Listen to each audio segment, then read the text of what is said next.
I'd like to be upfront with you all. Cliffjumper was never my favorite Autobot. Growing up with shows like Beast Wars and then Transformers animated later in life, he was never front and center. Later, when Transformers Prime aired on television, I did enjoy the more rugged and charming take that they gave him, but once again, he was never super special to me. But in Daniel Warren Johnson's run of the Transformers comics, published by Skybound Entertainment, Cliffjumper has become one of the most human characters I've ever read. Normally, we would see Bumblebee act as one of the primary Autobots to a story. He is, after all, more recognizable than even Optimus Prime at this point, thanks to his own solo movie in 2018 and the heavy focus of him in more recent cartoons. But Johnson is quick to dispel you of the idea that Bumblebee is going to act as your bridge between humans and Cybertronians, and instead gives the role to Cliffjumper. From the early pages of issue number 2, Cliffjumper is set up as the comedic relief of the Autobots. His reactions to the humans are over-exaggerated and quite hilarious. This metal warrior, who we will soon see has been through hell, is startled and frightened by smaller creatures. His joking attitude and nervousness clash perfectly well with Carly's harsh, commanding attitude, making them a perfect duo. At first, Cliffjumper seems like a fun, friendly guy who's just trying to adjust to his new life, even in times of distress.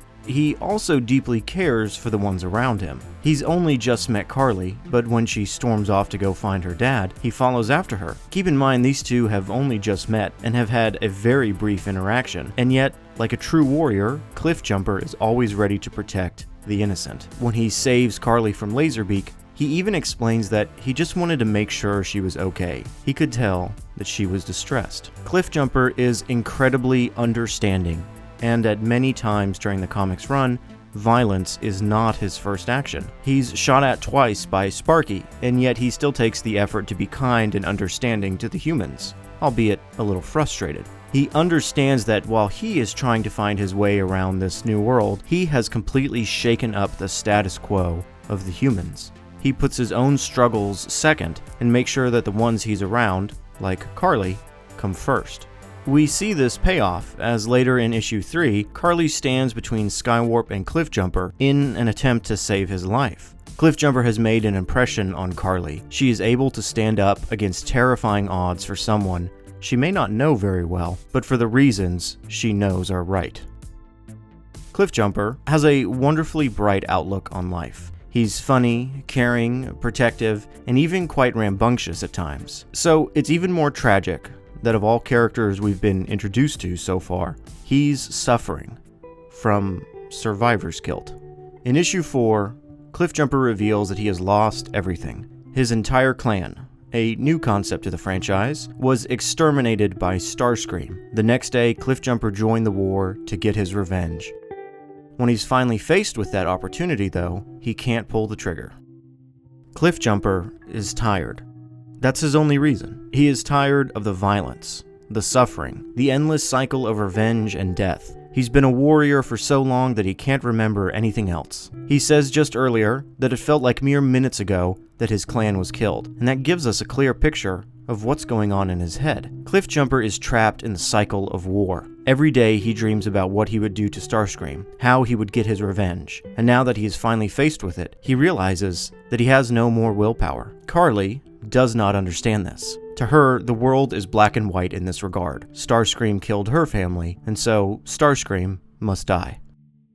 Cliffjumper faces his hardest battle in the wake of his decision, though. Carly won't speak to him. She ends up talking to RC, who is more battle-focused, while Cliffjumper watches from the sideline.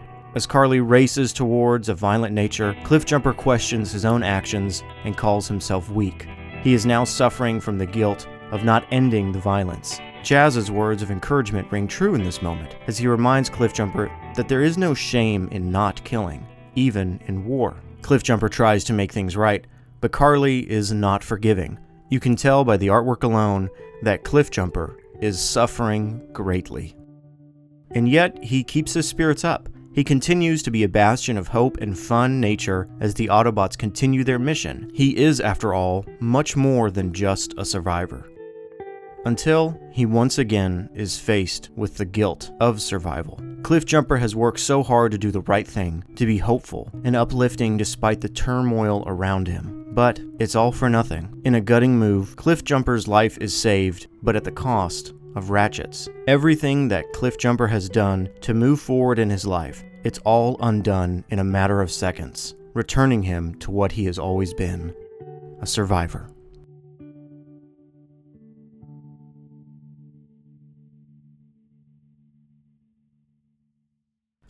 Hey, thanks for watching the video again. Really appreciate all you guys, all the love you've been showing the channel. Cliffjumper has definitely been a very special character to read through this series. It's really heartbreaking to see his character as he kind of is this upbeat and more happy and jovial character that obviously has a very sad, dark past with the war on Cybertron, and he's faced with the opportunity to exact his revenge. And he doesn't. He doesn't because he's tired, because everywhere he looks, everything he does is just so centered and focused on violence. And he's trying to be better. He decides that he's not going to do that because he's tired.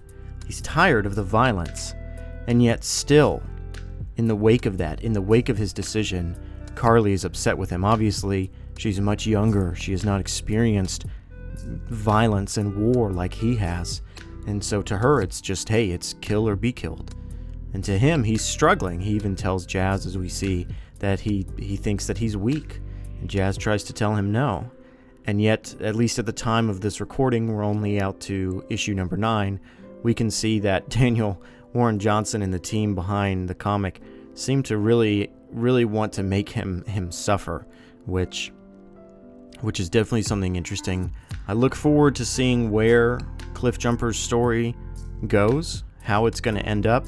I think he is one of the best characters in this comic run. I definitely think you should not skip out on the comic run. Even if you're not a huge fan of Cliffjumper like myself, reading this comic will really get you to love him.